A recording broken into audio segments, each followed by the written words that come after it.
And we're rolling. Hi, this is your girl Charlie, and welcome back to Charlie's Voyages. Well, this is yet again a continuation of my breast cancer journey. I know I told you I was going to talk about the reconstructive surgery, but I'm going to pause that for a minute and talk about the emotional aspect of the diagnosis of breast cancer, and particularly my journey. I'm not, everybody's deals with things differently. I'm just going to tell you what I went through. So when I first found out I had cancer, I was just I was in shock. And I couldn't wrap my head around that I had something in my body that could kill me, if I didn't do something about it. The next reaction was it was for like 2 months. It seemed to be something in this ear and in that ear. One person was saying, "You're going to die." The other person was like, "You're going to live." And I was just scared. It was a fear that um, I, I, I'm grateful that I hope I never get to experience again. And I don't believe I will. Because perfect love casts out fear. I'm the love girl. So I went on, and my brother sent me a message from my sister Pam, and she said, "Tell Charlene, do not fall into fear." And that was so powerful for me because that's exactly where I was going. I was going down deep into fear. And fear is nothing but death. It paralyzes you, and it shakes your entire being and your core, and you tremble, and you get confused, and it's so many other reactions to fear. But when she said that, I remembered, a word I got, that I will live and not die and declare his works. And I believed that word.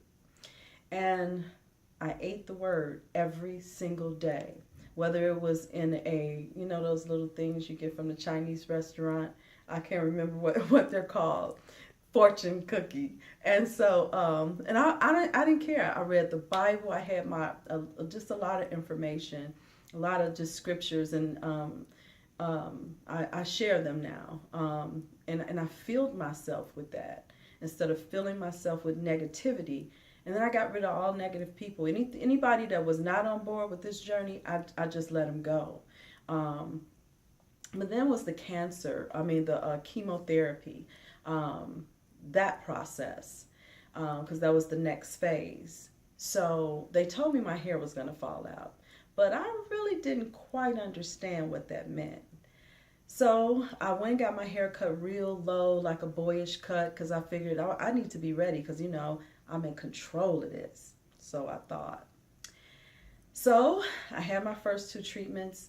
Then one day I went to scratch my scalp, and then it was like a bunch of hair on my finger. I was like, oh my God, oh my God. And I was so scared. I was like, I couldn't believe this because now you're dealing with insecurity issues. You're dealing with esteem. You're dealing with uh, beauty, because we all people looking at the outside. So I was like, I'm just not gonna comb my hair no more. I'm just gonna go to sleep like this, and it's gonna be all right.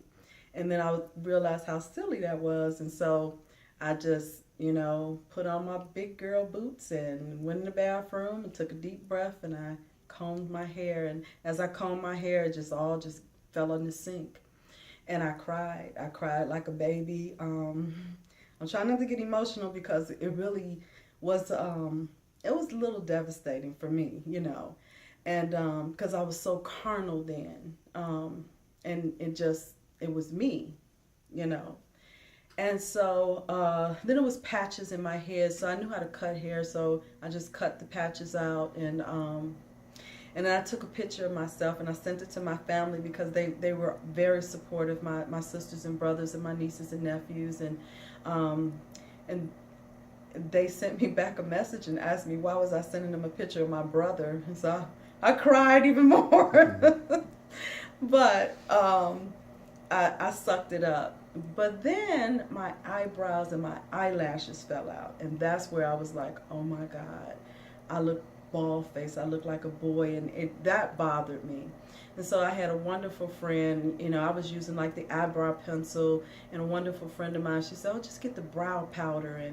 And you know, so I did that, and then I used the eyebrow pencil to just draw lines across where my eyelashes was, and it helped. I went to church every Sunday, and nobody knew that I had cancer except for the people that were on my team, like Andrea Berry, who really was a great support system during that time, and Bishop Davis E. Cooper and Nina Cooper, and Mother Warner Marshall, who was that's still my mama today.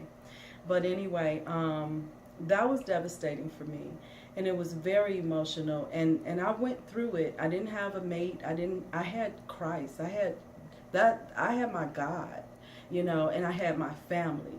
And then I was, you know, God led me to contact my aunts and cousins and on my father's side, and I did that, and they just poured love into me, and that's what healed me, and that's what got me through.